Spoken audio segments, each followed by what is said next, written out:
Bonjour chers auditeurs, la Radio Internationale présente le résumé de la semaine. Voici quelques gros titres. Les présidents de l'Azerbaïdjan et de la Somalie se sont rencontrés à Bakou. Le président Ilham Aliyev a accueilli les lettres de créance de plusieurs ambassadeurs. Des marins militaires azerbaïdjanais ont participé à l'exercice multinational Aman 25. Une cérémonie officielle d'accueil a eu lieu le 12 février pour le président de la République fédérale de Somalie, Hassan Sheikh Mahmoud, qui était en visite officielle en Azerbaïdjan. Le président Ilham Aliyev a accueilli le président somalien Hassan Sheikh Mahmoud. Cela a été suivi par des entretiens individuels et prolongés entre les deux présidents. Ensuite, une cérémonie d'échange de documents signés entre l'Azerbaïdjan et les républiques somaliennes a eu lieu avec la participation du président Ilham Aliyev et du président somalien Hassan Sheikh Mahmoud. Plus tard, le président Ilham Aliyev et le chef de l'État somalien Hassan Sheikh Mahmoud ont fait des déclarations pour la presse. La semaine dernière, le président Ilham Aliyev a accueilli séparément les lettres de créance de nouveaux ambassadeurs de Turquie, de la République de Biélorussie et du Paraguay dans notre pays.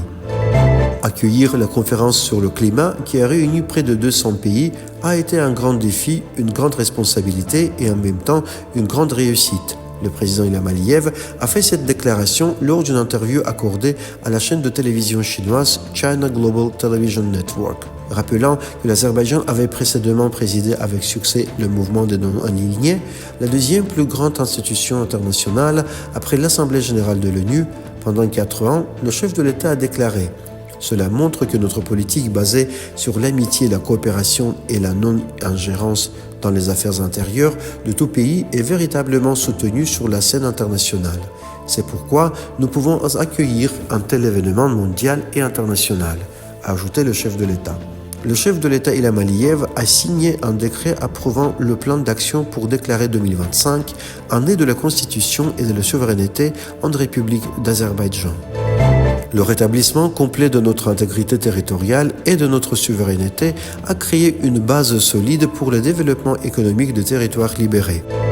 Les mesures que nous prenons pour restaurer les infrastructures et créer de nouveaux secteurs industriels et agricoles dans ces régions conduiront au progrès. Ces réflexions ont été reprises dans le discours du président Ilham Aliyev aux participants du forum sur le thème Service fiscal 2025, développement durable et transformation efficace. L'appel, qui souligne le rôle important de la politique fiscale et des outils d'incitation fiscale dans ce processus, stipule également: la tâche principale des agences de régulation de l'État devrait être orientée vers l'expansion des affaires dans le pays et la formation d'une classe forte d'entrepreneurs de taille moyenne et grande qui paient des impôts au budget. Nous construisons un État puissant et un citoyen d'un tel État devrait être fier de payer ses impôts. L'audience de révision de l'affaire pénale contre Ruben Vardanyan, citoyen arménien, accusé de torture, de violation des lois de la guerre, de terrorisme et d'autres articles du Code pénal de la République d'Azerbaïdjan, s'est poursuivie. À l'audience ont assisté les victimes, leurs héritiers légaux et leurs représentants, les procureurs défendant le ministère public et d'autres personnes. Il a été précisé qu'étant donné le volume important de l'acte d'accusation, son annonce sera reportée au cours du prochain procès.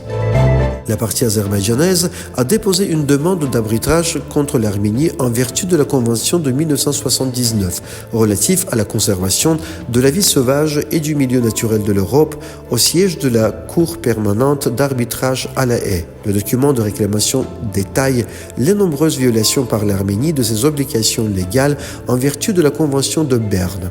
L'Azerbaïdjan poursuivra ses activités visant à garantir la justice et à tenir l'Arménie pour responsable au niveau international de la destruction et de l'échec de la protection de l'environnement, des espèces animales et des habitats pendant son occupation illégale.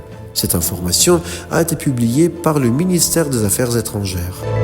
L'ambassadeur d'Azerbaïdjan en Iran, Ali Alizadeh, a rencontré Vahid Jalalzadeh, vice-ministre des Affaires étrangères d'Iran, pour les affaires consulaires, les Iraniens vivant à l'étranger et les affaires parlementaires.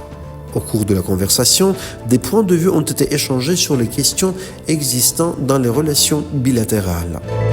Dans le cadre de l'exercice naval multinational Aman 25 et du dialogue Aman qui se sont tenus à Karachi, en République islamique du Pakistan, le premier commandant adjoint de la marine azerbaïdjanaise, chef d'état-major, le capitaine de premier rang Teimour Mourchoudov, a rencontré le commandant de la marine de la République islamique d'Iran, Shahram Irani. La réunion a discuté des perspectives de développement de la coopération entre les forces navales azerbaïdjanaises et iraniennes pour assurer la sécurité de la mer Caspienne qui combine les intérêts régionaux des deux pays. Chers auditeurs, vous avez écouté le résumé de la semaine.